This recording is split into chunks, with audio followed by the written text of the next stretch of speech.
Bismillahirrahmanirrahim. Assalamualaikum warahmatullahi wabarakatuh.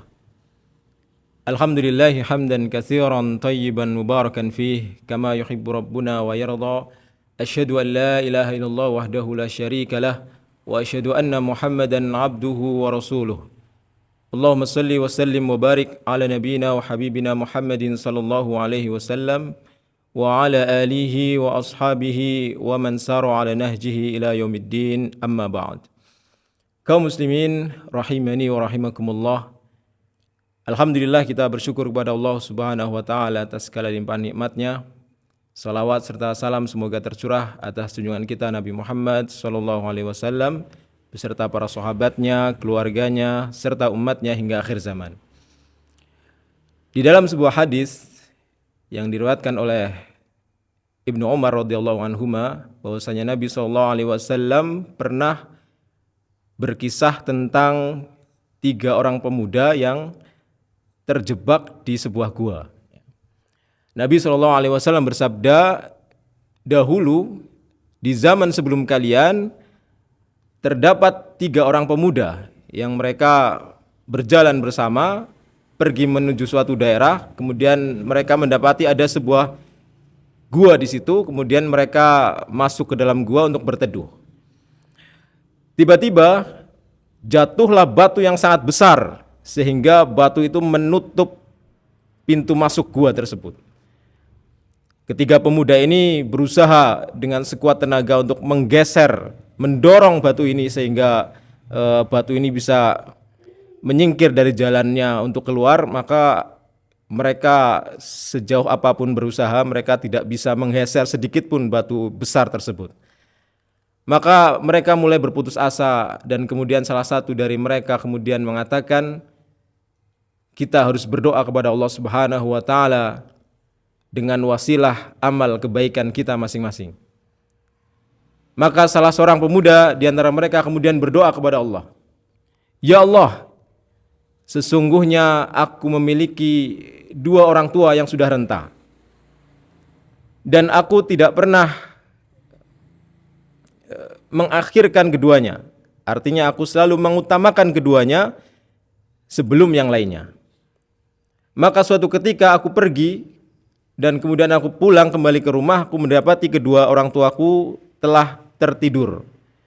Maka kemudian aku memerah susu, kemudian aku masukkan ke dalam wadah dan aku sajikan kepada kedua orang tuaku untuk makan malamnya.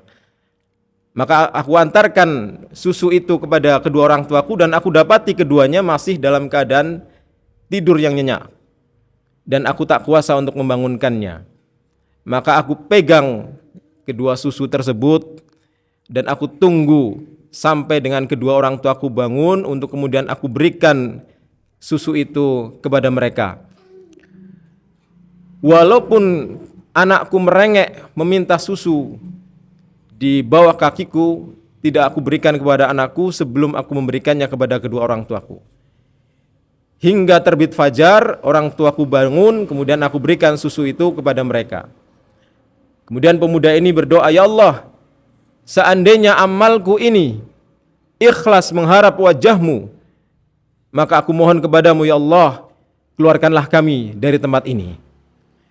Maka seketika itu batu besar yang menutup pintu gua itu bergeser sedikit sehingga membuahkan celah, namun celah tersebut belum mampu untuk menjadi jalan keluar bagi mereka.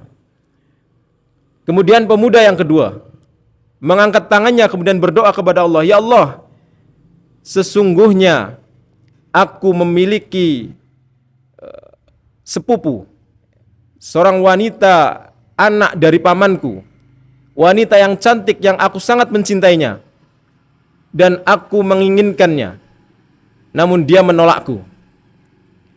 Hingga suatu ketika datanglah masa paceklik dan datanglah wanita tersebut menemuiku untuk meminjam beberapa dinar untuk kebutuhannya.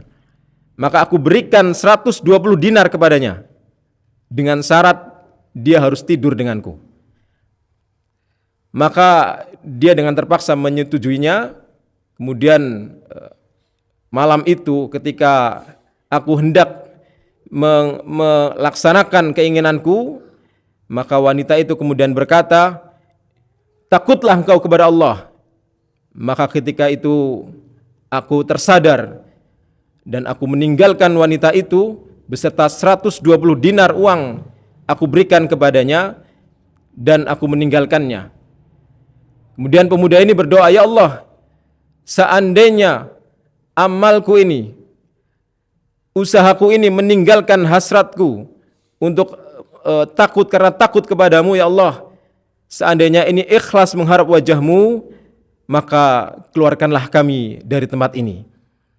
Maka seketika itu batu besar itu kemudian bergeser sehingga membuahkan celah yang lebih besar, namun celah itu belum cukup untuk membuat mereka keluar dari dalam gua. Kemudian pemuda yang ketiga mengangkat tangannya berdoa kepada Allah, ya Allah, sesungguhnya dahulu aku memiliki beberapa orang karyawan, beberapa orang yang bekerja kepadaku, dan selesai mereka bekerja, semuanya aku berikan upah mereka satu persatu, kecuali ada satu orang yang dia pergi meninggalkanku sebelum mengambil upahnya. Maka upah dari satu orang yang pergi itu kemudian aku investasikan. Aku belikan sepasang hewan ternak hingga mereka berkembang biak sampai banyak. Lantas kemudian setelah sekian tahun orang tersebut datang kepadaku. Dan orang itu berkata, wahai hamba Allah, berikanlah hakku, berikanlah upahku yang dulu belum sempat aku ambil. Maka aku kemudian mengajak orang ini menuju suatu lembah dan aku perlihatkan kepada orang ini, lihatlah, binatang-binatang ternak itu, itulah upahmu, maka ambillah. Maka orang ini kemudian mengatakan, jangan engkau mengejekku. Maka aku mengatakan kepadanya, demi Allah, itu adalah upahmu.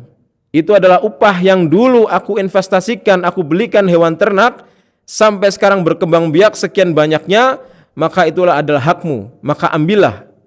Maka kemudian orang ini mengambil semua hewan ternak yang berada di lembah itu tanpa menyisakan sedikit pun. Kemudian pemuda ini berdoa kepada Allah, ya Allah, seandainya amalku ini ikhlas mengharap wajahmu, maka keluarkanlah kami dari gua ini. Maka seketika itu batu itu bergeser sehingga membuahkan celah yang cukup besar sehingga ketiga pemuda ini berhasil keluar dari dalam gua. Jamaah yang dirahmati Allah Azza wa Jalla, dari kisah ini kita bisa mengambil beberapa faidah, beberapa pelajaran, beberapa hikmah. Di antaranya adalah pentingnya kita memiliki amal yang ikhlas, amal rahasia yang ikhlas, yang kelak akan membantu kita, mengeluarkan kita dari kesempitan hidup kita. Maka lihatlah ketiga pemuda ini. Pemuda yang pertama, mereka punya amal, dia punya amal birrul walidain. Dia berbakti kepada kedua orang tuanya. Dia mengutamakan keduanya dibandingkan orang lain, bahkan anaknya. Maka dengan birrul walidain ini, orang ini bisa berwasilah dengan amal solehnya, sehingga dia bisa terkeluar dari kehimpitan yang menghimpitnya. Maka bagi jamaah yang memiliki orang tua sampai usianya yang renta, maka rawatlah ia.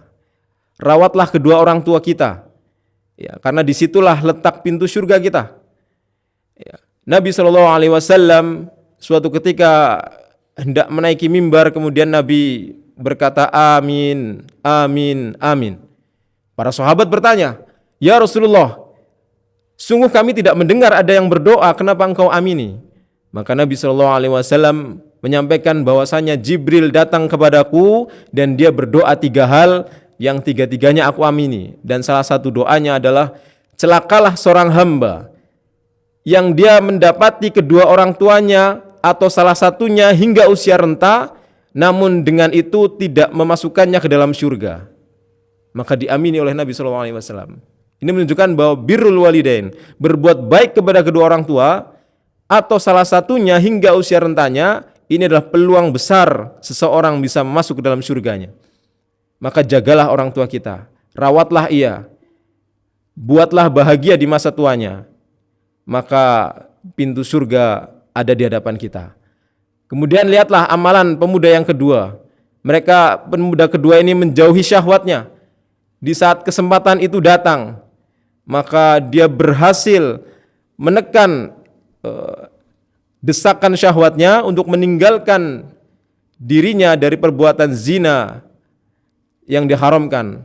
Maka bagi kita para pemuda, Nabi SAW juga dalam sebuah hadis tentang 7 golongan yang mendapat naungan ketika di hari kiamat nanti, tidak ada naungan kecuali naungan dari Allah Azza wa Jalla. Di antaranya adalah pemuda yang dia punya kesempatan untuk berzina, namun karena dia takut kepada Allah Azza wa Jalla, maka dia tinggalkan perbuatannya itu. Maka jamaah yang dirahmati Allah, menjaga kehormatan diri, menjaga kehormatan wanita adalah amalan yang besar yang kelak bisa menolong kita di kesempitan yang menimpa kita sewaktu-waktu. Kemudian amalan yang ketiga, lihatlah bagaimana seorang pemuda bisa dengan menghormati, menjaga hak-hak karyawannya. Ya.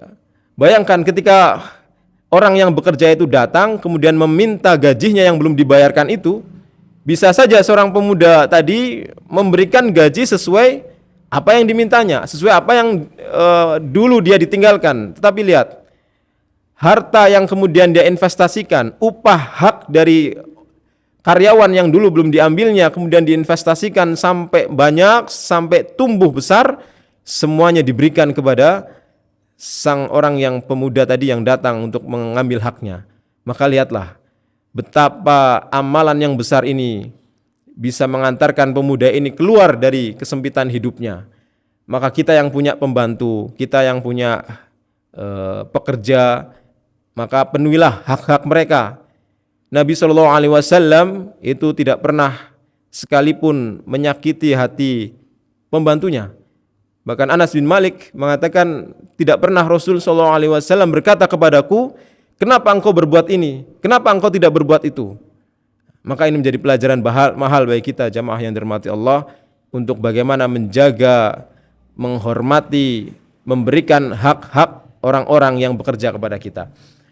Kemudian di antara hikmah juga bahwa boleh saja kita berdoa kepada Allah Azza wa Jalla. Di antara seni dalam berdoa adalah dengan bertawasul, ya. Berwasiat atau dengan amal soleh kita. Ya, kita sebutkan kepada Allah walaupun Allah Maha tahu. Sebutkan amal-amal soleh kita yang mudah-mudahan dengan itu bisa membukakan pintu keluar dari kesempitan hidup-hidup kita. Maka jamaah yang dirahmati Allah, yang sedikit ini mudah-mudahan bisa menginspirasi kita untuk kita bisa lebih memperhatikan amal kita. Ikhlas karena Allah Azza wa Jalla. Amal yang sedikit tetapi istiqomah, inilah yang kemudian lebih dicintai Allah Azza wa Jalla daripada amalan yang besar namun hanya sekali saja dia kerjakan kemudian selebihnya tidak pernah dikerjakan. Maka carilah amal-amalan yang bisa kita kerjakan dengan istiqomah, dengan rutin, walaupun itu kecil, ya, maka kita laksanakan dengan istiqomah, rutin, dengan ikhlas mengharap pahala dari Allah Azza wa Jalla. Mudah-mudahan dengan itu kita bisa ditolong Allah Azza wa Jalla dan menjadikan itu sebagai wasilah untuk kita masuk ke dalam surganya Allah Azza wa Jalla. Barakallahu fikum, subhanakallahumma wa bihamdika, asyhadu an la ilaha illa anta astaghfiruka wa atubu ilaik. Wassalamualaikum warahmatullahi wabarakatuh.